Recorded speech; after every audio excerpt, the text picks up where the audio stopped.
비료값이 폭등했다. 이거 사실일까요?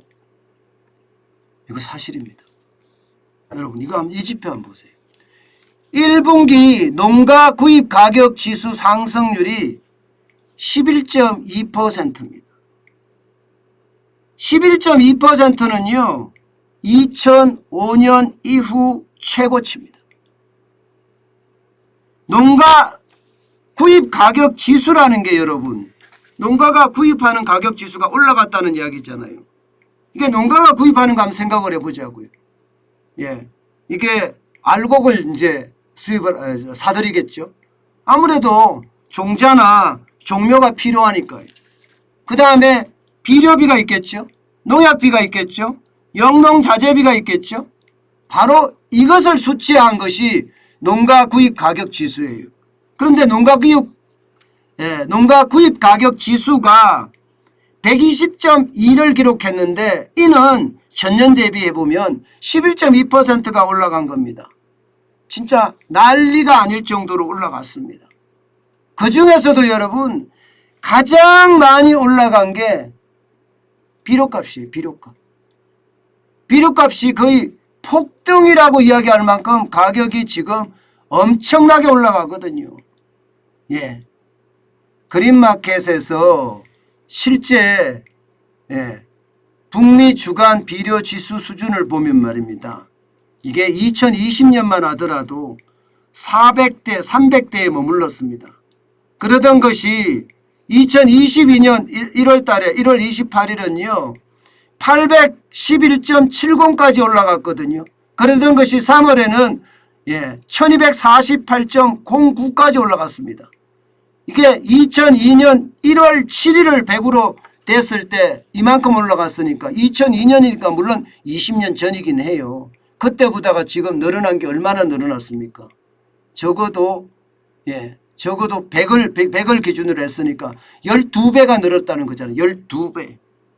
그야말로 비료값은 완전히 폭등이라고 이야기할 수 있습니다. 이게 러시아가 우크라이나를 침공하자마자 비료값은 계속 올라가기 시작하더니요.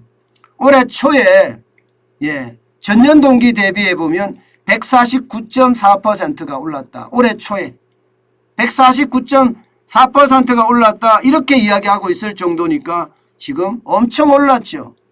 그런데 이게 끝이 아닙니다. 끝이 아니에요. 3월 달까지 이런 거고요. 4월 달에는 더 올라가고 있고요. 왜냐하면 수요가 많아지니까. 시골에서 수요가 계속 많아지니까 4월 달에는. 5월 달에도 수요가 많아집니다. 수요가 많아지면 비료값은 올라갈 수밖에 없어요. 그래서 하는 말들이요. 아니 뭐 이러다가 농사 지으면 뭐 하겠냐. 비료값으로 다 나가고 거기다가 뭐 비료값만 나가는 게 아니잖아요. 종자값도 올라갔고요. 종묘값도 올라갔고요. 농약은 안 올라갔습니까? 영농자재비라고 이야기하는 비닐 안 올라갔습니까? 비닐 굉장히 많이 올라갔거든요. 게다가 하우스를 짓는 재료들 다 올라갔습니다. 안 올라간 게 없습니다. 안 올라간 게. 여기다가 말입니다. 여기다가 광열비는 또 어떻습니까? 광열비만 하더라도요. 유가가 오르니까 지난해 동기 대비해 보면 55.1%가 올랐습니다. 앞서 말씀드렸던 자재비도 38.1%가 올랐어요. 그러니 뭐 38%, 40% 오른 것은 예산일이 되어버렸어요. 예산일이. 30%, 40%가 예산일이 됐습니다. 그러면 여러분 판매가 좋아야 되잖아요. 그죠? 판매가. 근데 판매는 거꾸로 가고 있어요. 마이너스예요. 판매 가격 지수. 농산물의 판매 가격 지수는 4.8% 하락했습니다. 실제 지수가 127.3에 그쳤습니다. 오히려 떨어지는 거예요. 떨어지는 거예요. 실제 한국경제에서 조사하는 파메어 환경 농산물 가격 지수도 지금 떨어지고 있죠. 3월 4일에 154.12를 기록을 했는데 5월 12일에는 114.25까지 떨어졌죠. 가격이 떨어지는 거예요. 가격이. 자재비고 인건비고 다 올라가는데 판매 가격은 떨어지니 이게 시골에서 말입니다. 농사를 지으려고 하겠느냐 이런 얘기가 계속 나오는 거예요. 게다가 농가 교육 조건 지수도 지금 4.8%가 떨어졌어요. 농가 교육 조건 지수는요, 농가 수익을 나타내는 지표라고 이야기할 수가 있거든요. 지난해보다가 4.8%가 떨어졌으면 인건비고 뭐고 다 올랐는데 수익은 그만큼 떨어졌다는 이야기잖아요. 문제는 앞으로 계속 떨어질 거라는 거지. 계속 떨어질 거다. 지금 말입니다. 물가 상승에 대한 충격은요, 여기저기서 나오는 것이 아닙니다. 산업 현장은 당연하고요. 지금 농촌에도 이런 일이 벌어지고 있다는 것은 어째 보면 말입니다. 물가에 대한 어떤 위험성이 그만큼 커진다는 거예요. 물가에 대한 위험성. 오죽했으면 나 농사 안 지을래 뭐 이런 말이 나올까요? 요즘 시골에 가서 가면요. 여러분도 아시겠지만 이 전통적인 벼농사 지어서는 이익을 못 내요. 그래서 대부분이 말입니다. 뭔가 특화시킵니다.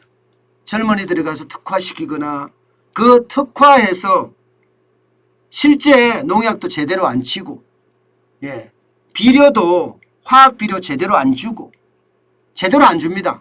그래서 유기농으로 키웁니다. 그것을 비싸게 받습니다. 그런 친구들만 살아남지 전통적인 농법에 의해서 하시는 분들은 하나같이 어렵다고 합니다.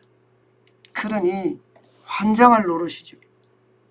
여러분 400평 되는 이 노남마지기에 말입니다. 이게 모를 심어주고요. 그리고 나중에 배 줍니다.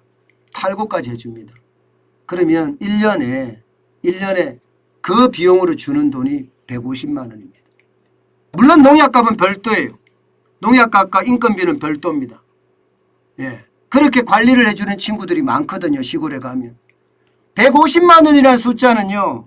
400평, 600평 해서 말입니다. 150만 원 이익 내기가 쌀농사 지어서는 만만치 않거든요.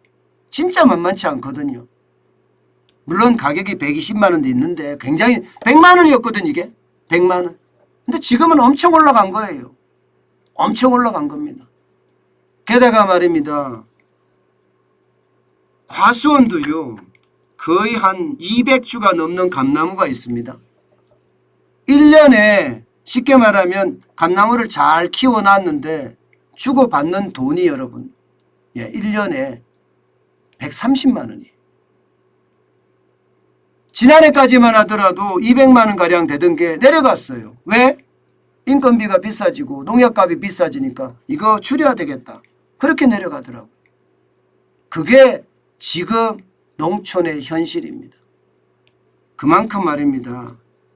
농촌은요.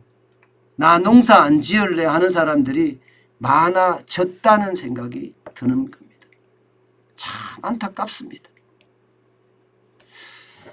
네, 여러분 오늘도 많이 들으셨네요.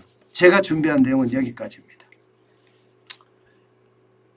오늘 제가 경제를 쭉 보면서 말입니다. 아침부터 느꼈던 것은요. 물가가 앞으로 많이 올라가겠구나. 그 생각 진짜 많이 했습니다. 추경을 해서 돈 푸는 것도 그렇고요. 대기업의 임금 인상하는 것도 그렇고요. 이게 결국은 말입니다. 금리 인상의 속도는 더 빨라질 거고 저는 더 빨라질 거예요. 이게 금리 역전이 나서 지금 보시다시피 외국인들이 대탈출하는 모양새 각 신흥국에서 일어나고 있거든요. 우리나라에서도 일어나고 있고요. 이거 심해지면요. 우리 경제 굉장히 위험해질 수도 있거든요. 저는 한국은행 이창용 한국은행 총재가 어떤 생각을 하는지 모르지만 한미 금리 역전은 안 일어나야 된다고 생각을 해요. 지금 금리 역전이 일어났을 때 그 충격파가 굉장히 커질 수 있습니다. 돈을 지금 통화량을 제대로 못 맞춰가는 것 같아요. 긴축에 긴축을 들어가야 되는데 말은 긴축인데 사실상은 돈을 푸는 거잖아요. 이번에 2차 추경 같은 경우도 62조라고 하지만요.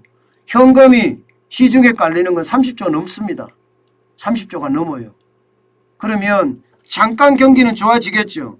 그런데 인플레이션은 어떻게 잡으려고 하죠? 5월에 만약에 5% 이미 넘어갈 거예요. 5월에. 6월에는요. 5%보다 더 올라가서 6%가 되면요. 7월에는요. 만약에 6%가 계속됐다면 여러분 물가 폭등 때문에 이게 결국 말입니다. 사회적 혼란까지도 야기가 될 수 있습니다. 저는 윤석열 정부가 뭔가 크게 착각하고 있는 것 아닌가. 예, 저는 그런 생각을 지울 수가 없네요. 좀 답답합니다.